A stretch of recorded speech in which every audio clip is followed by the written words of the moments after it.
കൂട്ടുകാരെ, ഇന്ന് ഇങ്ങനൊരു റെസിപ്പിയാണ് ചെയ്യുന്നത്. പാവയ്ക്ക വെച്ച് നാടൻ ഒരു റെസിപ്പിയാണ് ചെയ്യുന്നത്. അതുപോലെ പാവയ്ക്ക വെച്ച് നേരത്തെ പാവയ്ക്ക അച്ചാറ്, അതുപോലെ പാവയ്ക്ക അച്ചാറ് നല്ല ടേസ്റ്റ് ആയിട്ടുള്ള രീതിയിലാണ് ചെയ്തിരിക്കുന്നത്. ഒരുപാട് റെസിപ്പികൾ ചെയ്തിട്ടുണ്ട്, അതൊക്കെ കാണുക. അപ്പോൾ ഇതെങ്ങനെയാണ് തയ്യാറാക്കണതെന്ന് നോക്കാം. ഹായ് കൂട്ടുകാരെ, സെലിൻ ബ്ലോസിലേക്ക് സ്വാഗതം. ഇന്നൊരു പാവയ്ക്ക വെച്ചൊരു നാടൻ റെസിപ്പി നോക്കാം. അപ്പോഴേ പാവയ്ക്ക ഞാൻ ഇതുപോലെ കുത്തി അരിഞ്ഞെടുത്തിട്ടുണ്ട്, വളരെ നൈസായിട്ട് കുത്തി അരിഞ്ഞെടുത്തിട്ടുണ്ട്. ഇവിടേക്ക് ഒരു ചട്ടി വെച്ച് കൊടുത്തിട്ടുണ്ട്. ഇവിടെ കടുക് പൊട്ടിയിട്ടുണ്ട്. അതിലേക്ക് 5 വെളുത്തുള്ളി ഇട്ട് കൊടുക്കാം.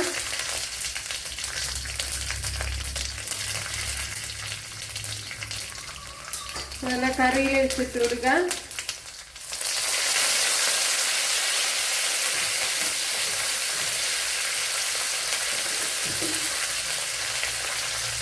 പച്ചമുളക് ഇട്ട് കൊടുക്കാം.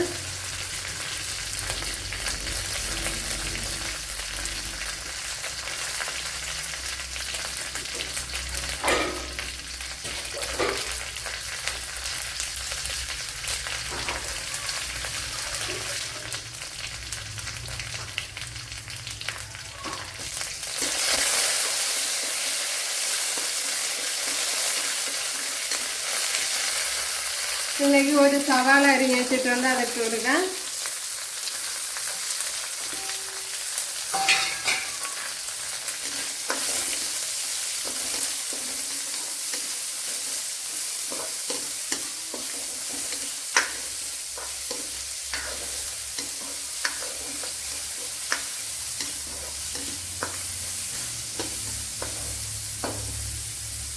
ഇതിലേക്ക് ഇനി അരിഞ്ഞ് വെച്ചിരിക്കുന്ന പാവയ്ക്ക ഇട്ട് കൊടുക്കാം.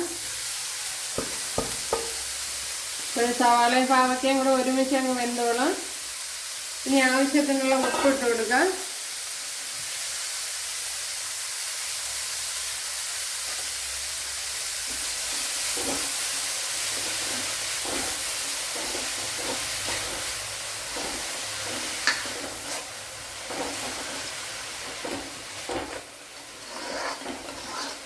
ഇനി ഒന്ന് അടച്ചു വെച്ച് കൊടുക്കാം. അപ്പോഴിങ്ങനെ ഒതുക്കി വെച്ചൊന്ന്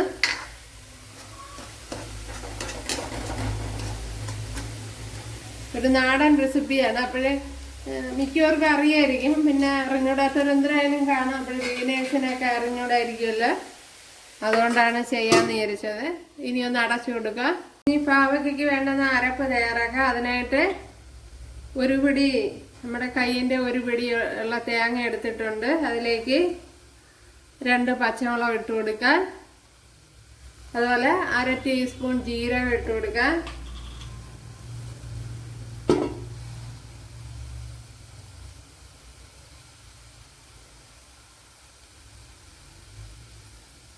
ഇപ്പം 1/4 ടീസ്പൂണേ ഇട്ട് കൊടുക്കാമല്ലോ. ഇത്രയും ഒന്ന് ബ്ലെൻഡ് ചെയ്തെടുക്കണം. ഇനി ക്രഷ് ചെയ്ത് വെച്ച തേങ്ങ ഇട്ട് കൊടുക്കാം.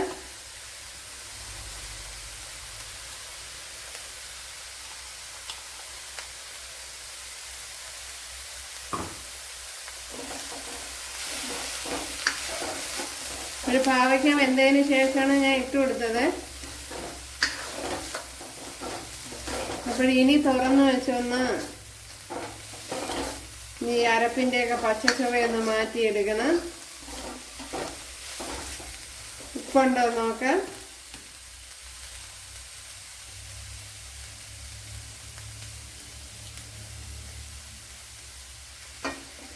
ഉപ്പ് കുറവുണ്ട്.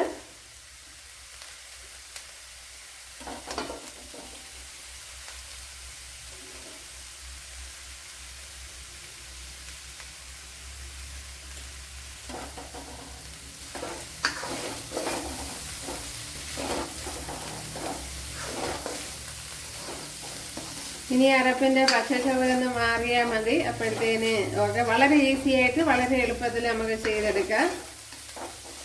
അതുപോലെ നല്ല ടേസ്റ്റും ഉണ്ട്. വെളിച്ചെണ്ണയിൽ തന്നെ ചെയ്യണം, എന്നാലേ ആ ടേസ്റ്റ് കിട്ടുള്ളൂ.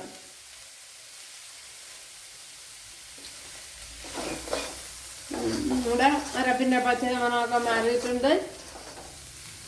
സൂപ്പർ. നമ്മുടെ ടേസ്റ്റി ആയിട്ടുള്ള തോരൻ ഇവിടെ റെഡി ആയിട്ടുണ്ട്. നല്ല ടേസ്റ്റ് ഉണ്ട്. അതുപോലെ വളരെ എളുപ്പത്തിൽ ചെയ്തെടുക്കാനും പറ്റും. അപ്പോൾ ഞാൻ അതിൻ്റെ വൈറ്റമിൻസ് ഒന്നും കളയാതെ ആണ് ഇപ്പം റെഡിയാക്കി എടുത്തിരിക്കുന്നത്. അപ്പോൾ ഇനി കയ്പ്പ് ഇഷ്ടമില്ലാത്തവർക്ക്, ഒരുപാട് കയ്പൊന്നുമല്ല, വെളിച്ചെണ്ണയിൽ ചെയ്തെടുത്താൽ വലിയ കയ്പൊന്നും തോന്നിക്കൂല. അപ്പോഴേ കയ്പ് ഇഷ്ടമില്ലാത്തവർക്ക് അത് ഉപ്പിട്ട് അരമണിക്കൂർ വെച്ചിരുന്നിട്ട് പിഴിഞ്ഞ് കളയാം. അത് പാവയ്ക്കയുടെ ഒരുപാട് റെസിപ്പി ഞാൻ നേരത്തെ ഇട്ടിട്ടുണ്ട്. പാവയ്ക്ക അച്ചാർ ഇട്ടിട്ടുണ്ട്. അതൊക്കെ നല്ല ടേസ്റ്റുള്ളതാണ്. അതുപോലെ പാവയ്ക്ക മസാലക്കറി, അങ്ങനെ ഒരുപാട് ഐറ്റം ഇട്ടിട്ടുണ്ട്. അപ്പോഴതൊക്കെ കാണാത്തവരുണ്ടെങ്കിൽ കാണും. അതൊക്കെ ഓരോ പ്രാവശ്യമെങ്കിലും വെച്ച് നോക്കുക. അപ്പോഴേ അതിൻ്റെ ടേസ്റ്റ് നിങ്ങൾക്ക് അറിയാൻ പറ്റുള്ളൂ. വ്യത്യസ്ത രുചികളാണ് എല്ലാം. അപ്പോൾ ഇതും അതുപോലെ തന്നെയാണ്. അതൊരു നാടൻ റെസിപ്പി ആണെങ്കിൽ നല്ല ടേസ്റ്റ് ഉണ്ട്. അതുപോലെ വളരെ എളുപ്പത്തിൽ തയ്യാറാക്കി എടുക്കാനും പറ്റും. അപ്പോൾ ഇഷ്ടമായാൽ സബ്സ്ക്രൈബ് ചെയ്യുക, എനിക്കൊരു സപ്പോർട്ടാവും. അപ്പോഴടുത്തൊരു വീഡിയോ ആയിട്ട് കാണാമെന്ന് പറഞ്ഞുകൊണ്ട് എല്ലാവർക്കും താങ്ക്സ്. അതുപോലെ ഫേസ്ബുക്കിൽ കാണുന്നവരൊന്ന് ഫോളോ ചെയ്യുക.